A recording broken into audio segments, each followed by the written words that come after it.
Subscribe to our channel, Sindh TV News, and press the bell icon for the latest updates.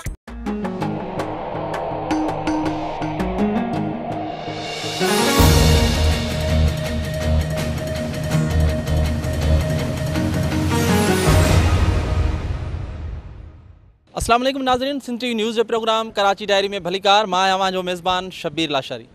नाज़रीन, मकानी इदारनि जो जेके चूंडूं थिए उन्हनि खे 4 साल खां वधीक अरसो गुज़री चुको आहे ऐं जो 31 अगस्त खां पोइ उन्हनि जो जेको मुद्दो आहे उहो पूरो थी रहियो आहे। ताज़ो ई PTI तरफ़ां सिंध में लोकल गवर्नमेंट नए बिल जो मसवदो जेको आहे उहो तैयार कयो वियो आहे। इन हवाले सां PTI जो चवणु आहे त सिंध सरकार जो जेको लोकल एक्ट 2013 आहे उन एक्ट सबबि मकानी हुकूमतुनि खे के बि अख़्तियार न आहिनि ऐं नतीजे तौरु जेके मसइला आहिनि उहे वधीक वधंदा वञनि था, घटिजण जे बजाए उन्हनि जो चवणु आहे त हुननि जेको नए बिल जो मसवदो ॾिनो आहे उन में मेयर ऐं तालुके काउंसिल जे चेयरमैन जी चूंड जेका आहे उहा सिधी रीति थींदी। उन सां गॾोगॾु हुननि उन मसइदे में इहा बि तजवीज़ ॾिनी आहे त जेके शहरी रिसोर्सिस आहिनि उहे उन्हनि जो जेको अख़्तियार आहे उहो मेयर वटि हुजणु घुरिजे। असां हिन वक़्तु सिंध असेंबली में मौजूदु आहियूं। अचो सिंध असेंबली में मौजूदु पीपल्स पार्टी, PTI ऐं ॿियनि पार्टियुनि सां तालुक़ु रखंदड़ मेंबरनि सां ॻाल्हि ॿोल कयूं था त हू PTI जे हिन नए जेको मकानी बिल वारे मसवदे खे कीअं था ॾिसनि। नाज़रीन, असां गॾु हिन वक़्तु PPMP ग़ज़ाला सियाल मौजूदु आहे। अचो हुन सां ॻाल्हायूं था। मैडम, MQM पारां नए मकानी बिल जो मसवदो जेको आहे उहो कल्ह पधिरो कयो वियो आहे। इन हवाले सां प्रेस कॉन्फ्रेंस कंदे ॿुधायो वियो त हीउ जेको बिल जो मसवदो आहे उन मूजिबि मेयर खे मुकमल तौर ते बाख़्तियार बणायो वेंदो ऐं मेयर ऐं तालुके काउंसिल जे चेयरमैन जी सिधी रीति चूंड थींदी। औरतुनि जूं जेके मख़सूस सीटूं आहिनि उहे बि ख़तमु कयूं वेंदियूं। कीअं था ॾिसो हिन बिल खे? हाँ, बिल्कुलु अदा इहो कल प्रेस कॉन्फ्रेंसूं कयनि। मां त इहो ई चवंदमि त MQM जेको ख़तमु थी चुकी आहे त हाणे जीअण जे लाइ जेको आहे इहे बहाना ॻोल्हनि था ऐं पंहिंजे माण्हुनि खे बेवकूफ़ बणाइनि था। ऐं मां इहो ई चवंदमि त अहिड़ी हिन बिल जी काई अहिड़ी अहमियत कान्हे का त हिन में जेके ज़िला काउंसिल चया अथनि उहे ख़तमु कया वञनि ऐं औरतुनि जी मख़सूस सीटूं। असल में औरतुनि जे लाइ मसइलो इहो आहे त मेन असांजो अधु पॉपुलेशन औरतुनि जी आहे ऐं उनखे सियासी तरीक़े सां अगरि चयो वियो आहे, आइन में बि रखियो वियो आहे, मञियो बि वियो आहे, असेंबली में बिल बि आंदो वियो आहे त 5% जेके आहिनि औरतुनि खे सीटूं ॾिनियूं वञनि। उहे त अलॻि आहिनि। अगरि उहे खटी नथियूं अचनि छो जो असांजूं औरतूं इकनॉमिकली साउंड न आहिनि, माशी तौर सां इलेक्शन में तव्हां ख़बर आहे पैसे जी ज़रूरत पवंदी आहे त उहे इन करे रिज़र्व सीटनि ते ईंदियूं आहिनि त उन्हनि खे माली तरह साउंड न आहिनि ऐं इन करे उन्हनि खे रिज़र्व सीटनि में आंदो वेंदो आहे। इहा बि ख़तमु करणु हिकिड़ी नालाइकी आहे उन्हनि जी MQM वारनि जी। बहरहाल त हुननि जेको मेयर जे लाइ इमरान ख़ान बि चयो हो त इमरान ख़ान जी ॿोली था ॿोलनि छो जो उन्हनि जा इतिहादी आहिनि PTI जा। उन बि चयो त मां जेको आहे न असां अहिड़ो बिल आणींदासीं जंहिंमें मेयर डायरेक्ट इलेक्शन खटी अचे। तो इहे असां त कॾहिं बि इहो बिल न असेंबली में पास कंदासीं। असां असेंबली में बिल पास करे चुका आहियूं सिंध हुकूमत। ऐं उहो ई ॾिसो ज़िला काउंसिल में घणो करे सिंध में जेके आहिनि पीपल्स पार्टी जा माण्हू आहिनि त हुननि खे पीपल्स पार्टी त हर कंहिंखे चुभे थी ऐं अखियुनि में कंडो अथनि। ये सॼो पीपल्स पार्टी के मुखालफत में सब कुछ कयो थो वञे। साजिया, कल PTI वालों ने प्रेस कॉन्फ्रेंस करते हुए अपना जो मकानी बिल का मसौदा है वो पेश करते हुए कहा कि ज़िला काउंसिल को ख़त्म कर रहे हैं, औरतों की जो मखसूस सीटें हैं वो भी ख़त्म होनी चाहिए और मेयर को बाख्तियार बनाएंगे नए बिल के तहत। क्या कहेंगे? क्या कहूँ नाअहलों को। पहली बात तो ये कि बड़ा दावा करते हैं कि हम लिबरल पार्टी हैं, हम ख़वातीन को बाख्तियार बनाना चाहते हैं और अब आप ख़ुद बता रहे हैं कि जो मुसवदा है उसमें ख़वातीन की रिज़र्व सीट को ख़त्म किया जा रहा है। जो कोटा है जो पाकिस्तान के आइन ने ख़वातीन को इख्तियार दिया है 33% का, ठीक है। दूसरी बात ये कि मैं अपील करती हूँ और लीडर ऑफ द अपोजिशन से कि जो उन्होंने बिल बनाया है वो बिल वो KPK में मुझे इम्प्लीमेंट करके दिखाएं। वहाँ तो उनकी हुकूमत है ना। पंजाब में वसीम अकरम प्लस बैठा हुआ है, उससे इम्प्लीमेंट करके दिखवाएं तो फिर सिंध में बात करें।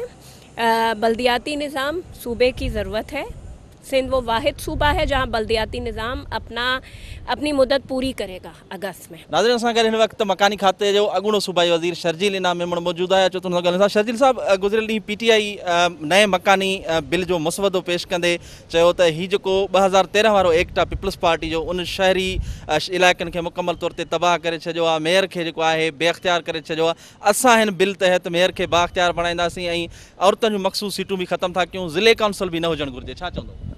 मुंहिंजे ख़्याल सां हिकु दफ़ो ॿीहर जेको आहे कम अक़ली जो मुज़ाहिरो कयो PTI, छाकाणि त हीअ सभु आहिनि मथां थापियल माण्हू, हिननि मां को बि जेको आहे उहो अवाम में वञे कोन थो ऐं हिननि खे पब्लिक जा इशूज़ ख़बर कोन्हनि। पब्लिक जा इशूज़ उन्हनि खे ख़बर हूंदा आहिनि जेके पब्लिक में अवाम में वेंदा आहिनि ऐं अवाम जे दर्द खे सम्झनि था। जेके रिज़र्व सीटूं आहिनि उन हर रिज़र्व सीट जे पोयां कंहिं न कंहिं मक़ासिद आहिनि। मक़ासिद इहे आहिनि त उन्हनि माण्हुनि जी नुमाइंदगी, हर तबिके जी नुमाइंदगी, हारी जी नुमाइंदगी हुजे त हारी जी मख़सूस सीट आहे, मज़दूर जी हुजे त मज़दूर जी हुजे, नौजवान जी आहे त नौजवान जा मसइला उहो अची ॿुधाईंदो, ख़वातीन जी आहे त उहे औरतूं अची पंहिंजा मसइला ॿुधाईंदियूं। हिननि खे बिल्कुलु हर तरीक़े सां हिननि जी जेका कम अक़ली मतिलबु हिननि खे रुॻो एतिराज़ करणा आहिनि ऐं हिननि खे करे न को अवाम में वञिणो आहे ऐं हीअ पाण फ़ैसिलो करे चुकिया आहिनि त नेक्स्ट इलेक्शन में बि न कोई खटींदा न कोई पब्लिक में ईंदा। तंहिं करे इन क़िस्म जी बेवकूफ़ी जूं ॻाल्हियूं जेके PTI ऐं उनजी क़यादत करे थी। देखें, मैं ये समझती हूँ कि जब तक बल्दियाती इलेक्शन वगैरह नहीं होंगे या उनके ओहदे नहीं होंगे तो ये डिस्ट्रिक्ट वाइज जो काम होते हैं वो किस तरह होंगे। और दूसरा ये कि जो वफाकी हुकूमत चाह रही है कि रिज़र्व सीट्स वगैरह का खात्मा किया जाए, तो ये तो बिल्कुल मुमकिन नहीं है।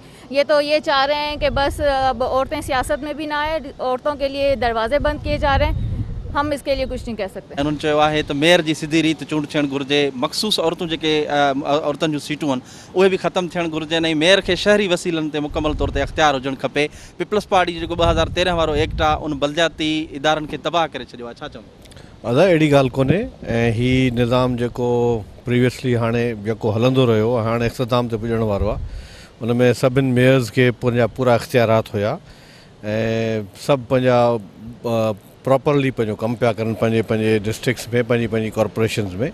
ऐं हाणे बि असां जेके मुस्बत तजवीज़ूं आहिनि कंहिंजूं बि हुजनि, ऑपोज़िशन जूं हुजनि या गवर्नमेंट बेंचिस जूं हुजनि या असांजी सोशल सोसाइटी जूं हुजनि, जेके बि अहिड़ियूं तजवीज़ूं जेके हिन निज़ाम खे अञा बहितरी तरफ़ वठी वेंदियूं असां अडॉप्ट कंदासीं ऐं इहो निज़ाम अॻिते वधाए इन खे हलाईंदासीं बहितर तरीक़े सां, बहितर अंदाज़ सां।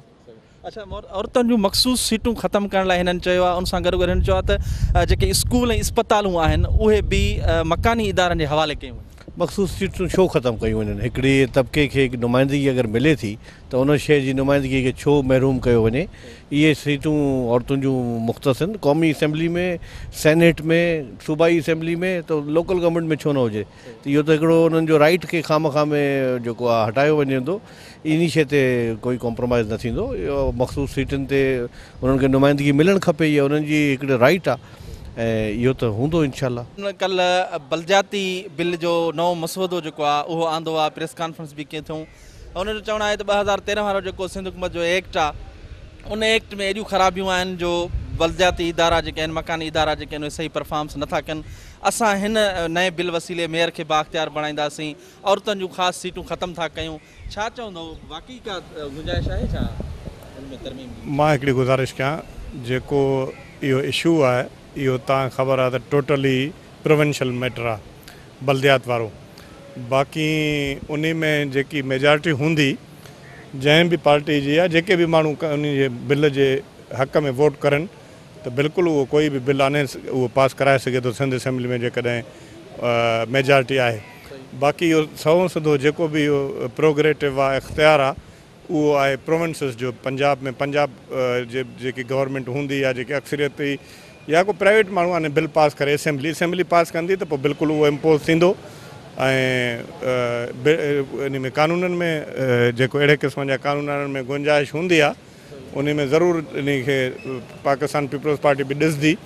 उन में जेकॾहिं बहितरी आहे का चङाई आहे। बाक़ी हाणे सिर्फ़ु इन बुनियाद ते त जीअं हिते हरू भरू जेके आहिनि, जेके इख़्तियारात जेके सूबे जा बि आहिनि माना उहे ज़बरदस्ती जुदा करे, ऐं जीअं तव्हां ख़बर आहे त बिटो निज़ाम अॻे जेको पाकिस्तान पीपल्स पार्टी उन ते एतिरो भोॻियो बि, अहिड़े क़िस्म जो कोई बि न थींदो। उहो यूनानी मसइले पूरे मां चवां थो त पूरे सूबे में हिकु जहिड़ो हूंदो। हाणे अञा हालांकि जेको हे हाणे बि आहे इशू, उन में बि कुझु अहिड़ियूं ख़राबियूं आहिनि त जेके हिते वधीक शहरी इलाइक़ा जेके आहिनि उन्हनि खे वधीक इख़्तियार आहिनि, दहिनि खे घटि इख़्तियारात आहिनि, इहे बि आहिनि। हालांकि आहे इहो बि, पर ज़ाहिर आहे उहे सभु जेके बि डिस्कशन थींदी उहा असेंबली में थींदी, असेंबली खां जेको पास थींदो उहो ई कानून थींदो। बाक़ी ज़ाती तौर ते कोई प्रेशर विझी करे मां सम्झां थो कोई कानून पास नथा कराए सघे। शाह साहब, PTI तरफ़ां कल्ह मकानी बिल जो नओं मसवदो जेको आहे उहो पेश कयो वियो आहे, जंहिंमें उन्हनि चयो आहे त 2013 वारो जेको पीपल्स पार्टी जो एक्ट आहे सिंध गवर्नमेंट जो, उन बलदियाती निज़ाम खे तबाह करे छॾियो आहे। हीउ जेको असां एक्ट आणियूं पिया तमामु बहितरीनु आहे, उहो बिल असां टेबल कंदासीं, टेबल करणु न ॾिनो वियो त असां अदालत जो दर खड़काईंदासीं। छा चवंदा? मां अर्ज़ु इहो कयां त हिननि जूं इहे ॻाल्हियूं जेके आहिनि इहे वॾा शोशा छॾींदा आहिनि, उहे आहिनि। इन्हनि खां पुछो त बाबा तव्हांजी फेडरल गवर्नमेंट आहे, पंजाब में तव्हां हो, KP में तव्हां हो, बलोचिस्तान में तव्हां हो, उते छा इहे इदारा आहिनि? पंजाब में त जेके उते खटी आया हुया उन्हनि जा अञा 2 साल रहनि पिया त हिननि उन्हनि खे लाहे ऐं उते माण्हू मुक़ररु कया, ऐं ॿियनि कंहिं बि जाइ ते हिन महिल ताईं का इलेक्शन कान्हे।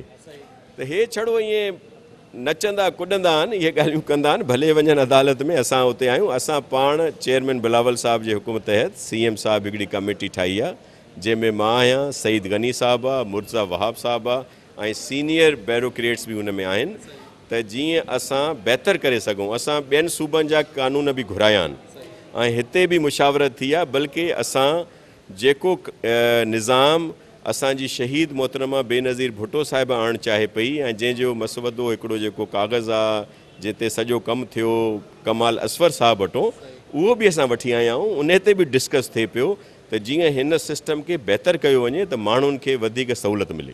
देखें, जहाँ तक ख़वातीन को एम्पावर करने की बात है तो मैं समझती हूँ कि ये तो एम्पावरमेंट नहीं है, ये तो मैं समझती हूँ कि ये सफाया करने वाली बात है। क्योंकि देखें, ऊपर के हाउसों में पहुँचना जो है वो एक आम औरत का काम नहीं है। हमारी औरत तालीम से भी कम है, कम तालीम याफ्ता है, देही इलाकों में ज़्यादा रहती है, तो वो कहाँ पे अपर हाउस की बात करेगी? तो जो सियासी कहते हैं ना नर्सरी जो है वो तो नीचे का तबका ही है, और वो है जो ग्रास रूट जिसे कहते हैं, लोकल गवर्नमेंट UC की सतह पर, फिर ज़िलाई सतह पर। तो मैं समझती हूँ कि PTI अपने उस तमाम वादों से फिरती जा रही है जो उसने कंटेनर पर खड़ो के किए थे कि हम ये कर देंगे, हम ये कर देंगे। तो ये भी एक यू टर्न है और हम भरपूर एहतजाज करेंगे ख़वातीन इस बात के ऊपर कि बड़ी मुश्किल से हमने सियासत में अपने कदम जमाए हैं शहीद बेनज़ीर भुट्टो की शहादत के बाद। और पीपल्स पार्टी का तो मंशूर है कि मैं तो कहती हूँ बजाय 33% के हमें तो 50% होना चाहिए। तो मैं तो 50% की बात करूँगी, तो मैं तो कंडम करूँगी PTI की इस बात को। नाज़रीन, असां गॾु हिन वक़्तु जमायत इस्लामी जो MP सैयद अब्दुल रशीद मौजूद आहे, तो उनसां ॻाल्हायूं था। सैयद अब्दुल रशीद साहब, कल PTI वालों ने नए लोकल बिल का मसवदा पेश किया है। उन्होंने कहा है कि उसमें हमने ये भी सजेस्ट किया है कि औरतों की मखसूस जो सीटें हैं वो भी ख़त्म की जाएँ, मेयर को बाख्तियार बनाया जाए, और जो ये लोकल गवर्नमेंट 2013 वाला एक्ट है उसने शहरी इदारों को, बल्दियाती इदारों को तबाह कर दिया है। क्या कहें? बिस्मिल्लाहिर्रहमानिर्रहीम। बल्दियाती इदारे अपनी मुद्दत पूरी कर रहे हैं 30 अगस्त को। यूनियन काउंसिल्स की सतह से लेकर के डिस्ट्रिक्ट और मेट्रोपॉलिटन सबका वक्त मुकर्रर ख़त्म हो रहा है। ये बात अपनी जगह पर मौजूद है कि ये जो 4 साल गुज़रे हैं ये बल्दियाती तारीख़ के बदतरीन दौर में इसका शुमार किया जा सकता है कि जिसके अंदर आवाम को ग्रास रूट लेवल पर कोई सहूलत फ़राहम नहीं की गई।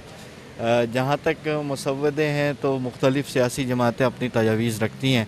PTI ने भी कल अपना मसवदा पेश किया है, पीपल्स पार्टी भी इसके ऊपर काम कर रही है। जमात इस्लामी का इस पर मौक़िफ़ ये है कि सिटी गवर्नमेंट्स को बहाल किया जाए, और सिर्फ़ कराची नहीं बल्कि सिंध के जितने बड़े शहर हैं, लाड़काना, नवाबशाह, खैरपुर, सक्खर, हैदराबाद, कराची, मीरपुर ख़ास, ये जितने शहर हैं इन सब को सिटी गवर्नमेंट का दर्जा दिया जाए ताकि आवाम को वो सहूलत मुयस्सर आ जाए जो बल्दियाती क़वानीन जिसके मुताबिक बनाए गए, ताकि ये आवाम को जो इस वक्त गटर का रोना है, सेवरेज के पानी का मसला है, पीने के पानी का मसला है, ग्रास रूट लेवल के ऊपर प्ले ग्राउंड्स नहीं हैं, पार्क तबाह हो गए हैं, बुनियादी सहूलियात से महरूम सूबा इस वक्त जो दिख रहा है, जब तक लोकल सतह के ऊपर इख्तियारात को मुकम्मल तौर पर नहीं दिया जा सकता मसाइल हल नहीं हो सकते। नाज़रीन, असां गॾु हिन वक़्तु PTI MP शाहनवाज़ जदून मौजूद है।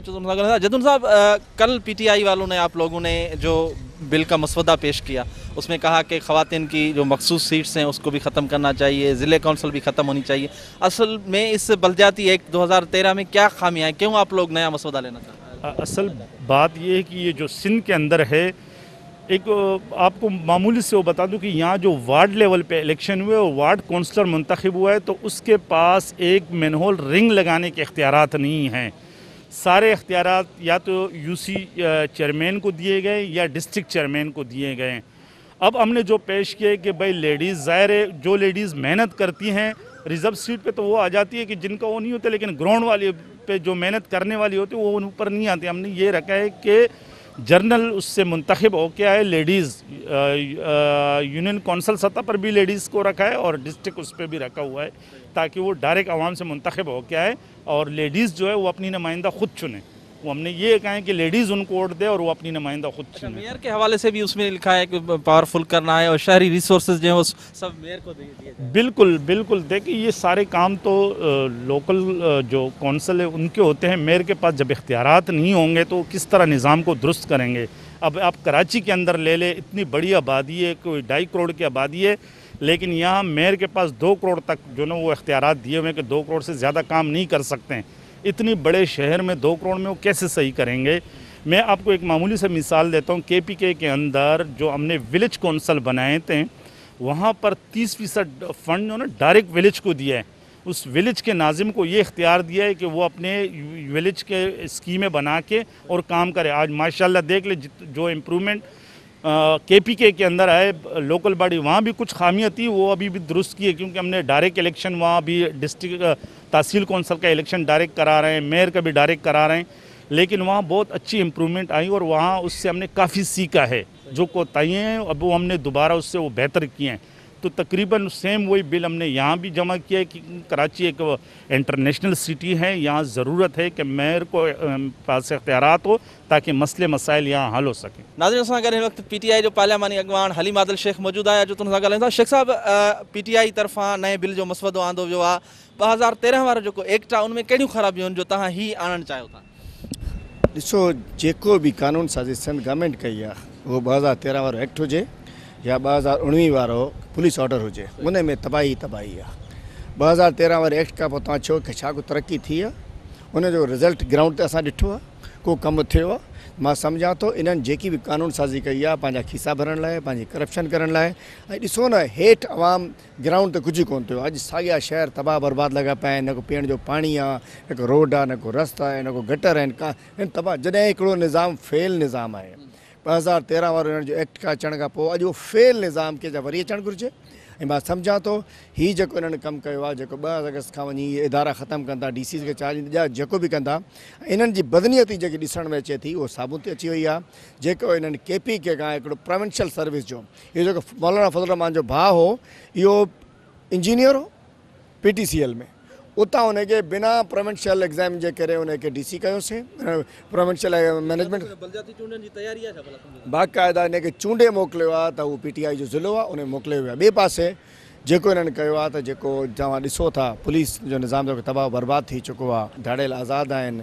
SSP जेको आहे उहो IG साहब नथो लॻाए, CM साहब जो PSO साहब जेको आहे उहो सॼो SSP थो लॻाए। मां सम्झां थो इन्हनि सॼे निज़ाम खे तबाह बर्बाद करे छॾियो आहे। ऐं इहो असां जेको एक्ट आंदो आहे, असां चाहियूं था त ग्राउंड लेवल ते आम माण्हू ताईं फंड्स पहुचनि, कमु थियनि, आम माण्हू जो कमु थिए, UC लेवल ते वञी फंड्स वञनि। असां चऊं था NFC बि अचे त PFC ते बि वञे। इहे चाहिनि था जेको अचे पंहिंजे खीसे में, इहो फ़र्क़ु आहे। नाज़रीन, तव्हां सिंध असेंबली में मौजूदु मुख़्तलिफ़ पार्टियुनि जे मेंबरनि जूं ॻाल्हियूं ॿुधियूं। PTI जो मौक़िफ़ पंहिंजी जाइ ते, पर पाकिस्तान पीपल्स पार्टी सां तालुक़ु रखंदड़ मेंबरनि ऐं सूबाई वज़ीरनि जो चवणु हो त जेको लोकल गवर्नमेंट निज़ाम आहे उनमें बहितरी आणण लाइ पाकिस्तान पीपल्स पार्टी ऐं पीपल्स पार्टी जी सिंध सरकार पारां हिकिड़ी कमेटी पिणु क़ाइमु कई वई आहे, जंहिंमें जेके झोल आहिनि हिन एक्ट में उन्हनि खे बहितर करण लाइ उहा कमेटी सिफ़ारिशूं तयारु करे रही आहे। पर PTI वारनि जेको बिल जो मसवदो आंदो आहे, सभ खां पहिरियां उन्हनि PTI खां सवाल कयो आहे त KP ऐं पंजाब में इहो बिल छो नथो आंदो वञे ऐं उते